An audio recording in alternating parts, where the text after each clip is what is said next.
চলে যাবে এই চেয়ারের, আমার আর কোনো দাম থাকবে না, দাম থাকবে চেয়ারের।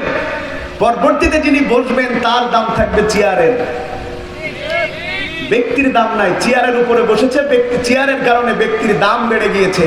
বান্দা, আজকে আপনার দাম আছে তাই মানুষ সালাম করছে, আজকে দাম আছে তাই মানুষ আপনার কাছে যাচ্ছে, আর আপনিও সেই কারণে মানুষের সাথে খারাপ ব্যবহার করছেন। এমন একদিন আসবে আল্লাহ চাইলে ওই চেয়ার থেকে নামায়া অপমানের সর্বনিম্ন পর্যায়ে আল্লাহ আপনাকে পৌঁছায় দিতে পারে। এটাকে কি বলে? এটাকে বলে সময়ের এক ফোঁড়, অসময়ের। তাইলে সময়ের দাম আছে। আমি কিন্তু এখনো সময়ের আওয়াজ করতেছি, ওয়াল আসর। কিসের কসম? সময়ের কসম।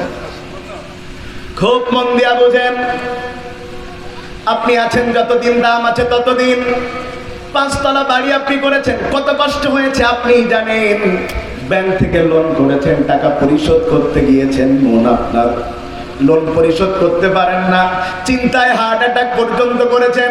যেই মানুষটা এত কষ্ট করে 5 তলা বাড়ি আপনি করেছেন, আপনি মারা যাওয়ার পর এবার আপনার লাশ কি এই 5 তলা ঘরে রাখবে না বাইরে রাখবে?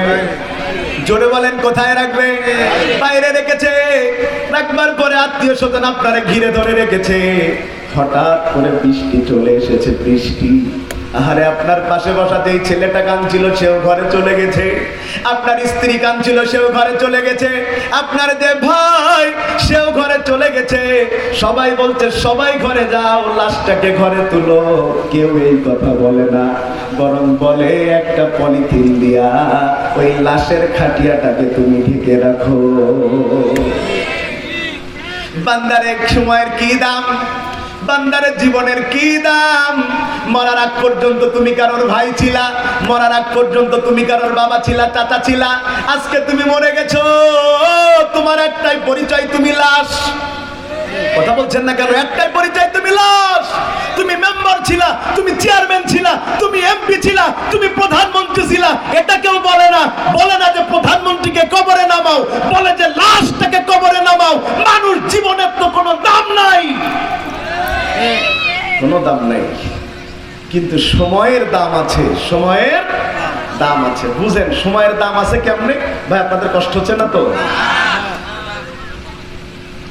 শুনবেন কতক্ষণ? সারা রাত, ফজরের সময় পুরা কাজ। সাতক্ষীরার একটা ছেলে চাকরি পেয়েছে দিনাজপুরে। কোথায়? কথা শুনতেছে?